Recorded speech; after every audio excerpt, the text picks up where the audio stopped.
Hey guys. Hello guys. Lelo nazongi bino sujet wa Nzambe azalaka na kati ya église te. Dieu ne se retrouve pas dans les églises. Omoni ba église obo bakino Nzambe okena chaque dimanche, chaque nini. Nzambe azalaka na ye wana te. Bokena bo peda kata na bino na bino ngate kena te botika bane ezali biji semi so okena na tana bino kena biko peda ta bino kata église wana eta bino. Nzambe azalaka ta église te. Nzambe sa kima na église wana parce que na église wana na prise ba pipa ba église wana ba nchor bazali. Parce que ndenge na so ba kino ngo mususu fa na église wana pendant 5 ans. 10 ans, 20 ans a changé à motema mabe parce que molimo na Nzambe ezalaka wana te. Nzambe o bien sûr Nzambe o amour. Minimum Nzambe sozala wana Nzambe o kanda Nzambe ba jalousie wana ba jaloux ba enje jaloux. Minimum bango za wana ngo ke ba vana wana wana. Un mois na Nzambe venait solo que no Dieu d'amour avant na kata église wana te.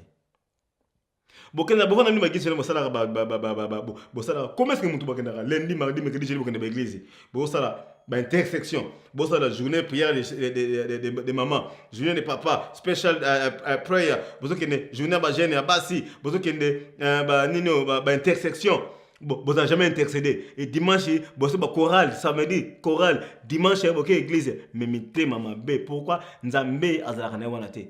Moi napenda oyo ya solo ya Nzambe avant nanandako. Vous comprenez? Bako sabino te que te Nzambe faut que l'église. Non, Nzambe a une église, te pour bien Nzambe babi. Ne connaissez-vous pas que non, vous êtes le temple du Seigneur, le temple de Dieu. Temple ya Nzambe ezali bino. Kati na biso, nakata nzoto na biso to ena Nzambe, to na Satana. Parce que preuve ezali que nous mona muke ndenge ezana mona muke reprendre ndenge oyiba te o reprendre ndenge kosa te ozomona donc abotom nango déjà ozomona mona muke so ba bunda moko boye apko ici vers banini otunie nana ko ici awangani mama ngai te ezali ye donc molimo déjà mensonge bo attribuer ngo na Satana ozomona na Nzambe na Satana baza na kati na biso donc temple ya Nzambe na temple ya Satana soit disant ezali biso donc na kati ya église Nzambe azalaka te. Ce côté l'église mingi no mukili wana banini ezaka entouré na batu kaka oyo donc c'est-à-dire ezali déjà entouré pas seulement entouré donc ezali déjà soit déjà Satan ndeto baka parce que baka Satan mto ngabe banini ce sont des mensongers puis pour bazaka personne ba venturier ba miyibi ba escroc pour au moins makambo l'église wana ni kama église ali entre les malins na l'imbécile c'est-à-dire pourquoi on est bien imbécile un ignorant l'ignorance c'est l'imbécilité. Donc, imbécilité, c'est l'ignorance, c'est un syllogisme. Alors, ignorance, imbécilité, non, l'ignorance, c'est l'imbécilité. Ok? Donc, quelqu'un qui est ignorant, c'est tout simple que non, c'est un imbécile. Donc, dans quatre églises, les imbéciles vont dans les églises, vont dans les églises, une église, au lieu que ceux qui ont une vie normale, une vie actuelle, une vie faut tambour la mokili, une vie mokili, parce que c'est Moïse. Moïse, nous comment hein? Non comment vous mundele ya misuko ya ble baboto masola ya Abraham non comment vous boye tika que jamais omona ya barbe ceux qui a pembe fa mulai banini suko yo vana oh non nous sommes les enfants de David les enfants d'Abraham père ceux qui père de l'humanité père de la foi tout machin babu zoba wana o bakota na mtemino comme réalité comme culture comme tradition yango religion yango esika et banda. Au lieu que va mettre même solo que non te na vie il faut osala boyer Nzamba lingi que non il faut aimer vous les uns les autres parce que même Jésus le bino bino mokili oyo eloko alo bara que non il faut aimer vous aimer vous les uns les autres c'est l'amour parfait tout court sur bino mo une église 10 heures 2 heures de temps 3 heures de temps boke benga ba démon 3 heures de temps vous obetela nga masolo ya Abraham noko mo beaucoup de na ebité. Vous avez un à Moïse. Qu'est-ce que moi j'ai à voir dans Moïse, dans Abraham? Vous avez un à Shadrach, Daniel, tout n'importe quoi. Vous avez un bullshit. Il y a comment vivre dans la société.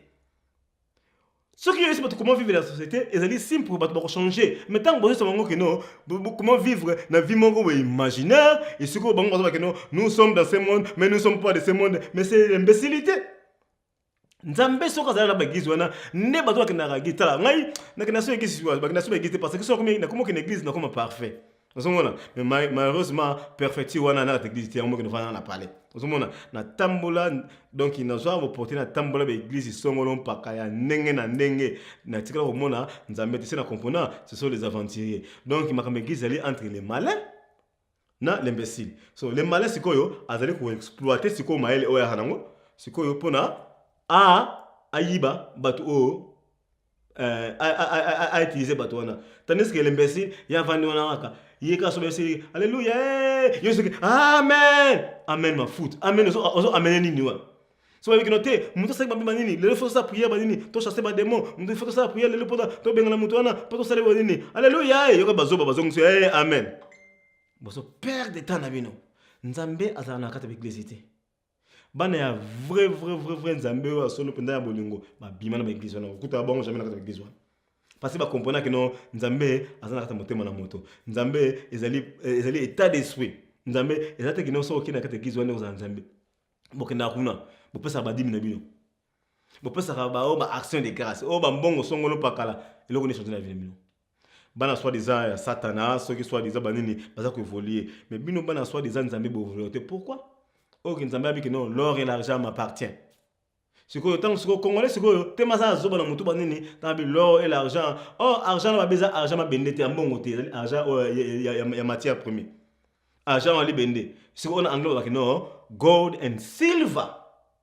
Et puis, comme l'or et l'argent m'appartiennent. Ce qui l'or et l'argent m'appartiennent, l'argent m'appartient.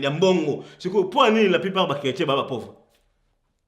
Pour la plupart des chrétiens sont misérables. Parce que pendant 15 ans, il faut l'imbécile. Yo, tala, oui, puis qui t'a investi bon après, il faut ça l'inventaire une année après. Au moment où ma solo changé, tu vas changer la méthode. Yo, comment va y campagne dans l'église de 5 ans, parce que vous savez que non. Yo, c'est méga, on construire un château en Espagne. On construire de mort, on peut on construire un boka, ce qui est château na lola. Il faut aller merci pourquoi vous oban. Yo, c'est mon lola. Yo, que na lola. Tout le monde lola. Prévenir que d'ailleurs les années. Prévenir. Donc il faut arrêter ba buzo ba wana oyo kwa ke begizi na bina ngate bo ke begizi na bino tala balobia connaissance ya Nzambe et ezali limité te à quelques personnes moko bo be ba David ou ba Paul bani non ezali répandre na toute génération ça dit que non Nzambe wa bolunga na pe ko sola à travers ngai babi Dieu Bible dit que non Dieu fait grâce à qui il veut quand il veut et quand ça bina na katika boy pour nga bité ke Nzambe ngatini ngai na lelo ngapete ke no Satan batini ngai parce que ngai na bangote na mona bangote mais ceux qui peuvent batini ngai bani na bité pe ko penza molimo na Nzambe na katina ngai bani nezo yana e ba révélation pour na fungola bino bofunga parce que bozo kemba tala choka mboma na ne sais pas mon peuple la weba na ne bokembité boko kemba tamo kemba ne siko bokombane ki na begizo na zoko sabino ba passer na bino mani kaka bangwana banini bazo sala bazo basi na bino bazo coucher na ba na bino esiko tango eloko na communauté o ba na te tika passer na biso o tika bani tango communauté o comprendre mes adhérents état ngai na pas no conseil te parce que conseil ba pesa bala mike mwana muke ba pesa conseil a quoi nango mukolo ba noko so bokolo ba bino ba noko ba maman bino ko bino no conseil te ba parfois les conséquences corrigent mieux que les conseils. Parce que conséquence, mon colo conseiller, mon colo il faut changer devant un fait accompli. Comme ça, réalité pour comprendre. Réalité, on est sur côté, il y a ce que mon colo. Mon colo, c'est quoi dans la réalité, c'est quoi moi avoir ah, mais c'est quoi oui que comme on est seulement bon à choisir en tout cas bon à mon na kende bobanini. Mon colo il faut assumer conséquences. Mon colo il faut changer réalité na mission na banini comme ça il m'a choisir. Au côté ya mon colo té. Moi jamais na wa na kati na mission na ngana na côté de conseil na ko pas ça va conseiller té. Donc bon poste on a que bon ça va commenter OK papa juste ko bit na ni ma mission manini omoni oza ko nini édifier te na zo ko édifier te na ko mo édifier muta te au conseil non na ko tsheba bino réalité bino sikoyo bo pona vous connaîtrez la vérité et la vérité vous affranchira papa maman ngai na bino réalité na bino vérité yango titre gani na ngazali Jimmy réalité na bino vérité so bo bino vérité etali bino boko kema boko sofina ba kiza bino na église o mona kana Nzambe na kati église la kati Nzambe sa kima ba bengana Nzambe na église kaka passer na bino wana ba ndoki o to bazala bata mfumu ba mangudi ba ndoki to wana to ba vana na église mité méchange raté ba mvuta bino ba mvuta les pasteurs vous ont mvuté ba maman na bino ba mvuta bango ba mvuté bino ba na bino na bino ko na église bino ba mvuta rabino osomona si tout ta chaka suma boko le boko la nini na mitu na bino est dangereux wana peut être si chamba la sima na koyo bino ndenge za ma église silité on continue toujours. Alors pour aller là, na ceux qui wana pour les semaines qui non Nzambe aza jamais na kati ya église. Nzambe ogumonaka jamais Nzambe na kati ya église. Ba ben Nzambe azali omniscient, azali omniprésent plutôt. Ceux qui azali omniprésent même na kati ya toilette na ngai Nzambe azali. tena zo lala na nzambe ngo tana lala na panzi lala na katikati kwa lala mina katikati na panzi lala katikati koto nzambe avandi koto satana avandi bango to bakengela ngai ozomona yango alinga bango mibale bango ba osala nzambe satana ba osala keno lelo ngana auto sala to ba sola boy camera pene zala ozomona mbamo pela mapo la tibani nzambe satana to sala keno maele wana sala mabandini keno biso to osala bilamba oyo donc soki pina kumba voiture lelo bandini ezali keno maele satana nzambe bandini ekotela biso bango basali keno maele wana to zana ngo bandini po biso ngai yo songolo pakala yipa kumba voiture ozomona yango fona ninga bango donc il faut qu'on a comme ça bon ben bazaka to ko bayoka na kakande soko bayoka na banini biso ne tsoko mokili ekobonga mabe ekosila mais na kati be église na bino na nzambe azalaka te parce que les églises sont remplies des esprits mauvais ba esprit mabe osomona ba esprit mabe ba tona kati be église na bino donc neza na nzambe azalaka te église te oyo akoyoka ayoki kena église futa mbongo ba dîme futa ba mbongo ba action de grâce futa mbongo na mabonza na za konta mabonza te osomona oui moko bope pendant la église ezali école moko na ko ngone école d'éducation morale et civique et ça éducation morale et civique donc na école il faut ba pasteur fa benga bango ce sont des professeurs ya civisme na éducation morale ce sont pas les représentants de Dieu oh non muta mona nzamba zalité représentant nzambe na mukili azalaka te les pasteurs wana bazate ote bango bazali proche non il faut voir que non ceux qui bino vous avez les enfants de Dieu. C'est que les pasteurs là sont les serviteurs de votre père. Donc, tant que vous êtes serviteur papa nabino, donc automatiquement d'office maman vous êtes serviteur nabino, vous êtes service nabino. Plus vous banga bangota. Et vous attaquez mon pasteur au fukami. Non, pasteur na fukama liboso na yo. Yo ko fukama pasteur, parce que vous êtes serviteur ya papa nabino nzambe.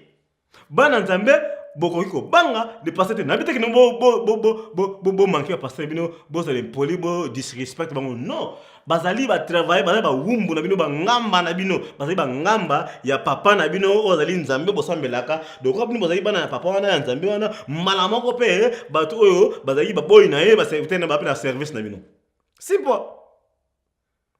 combien de fois to fonga la bino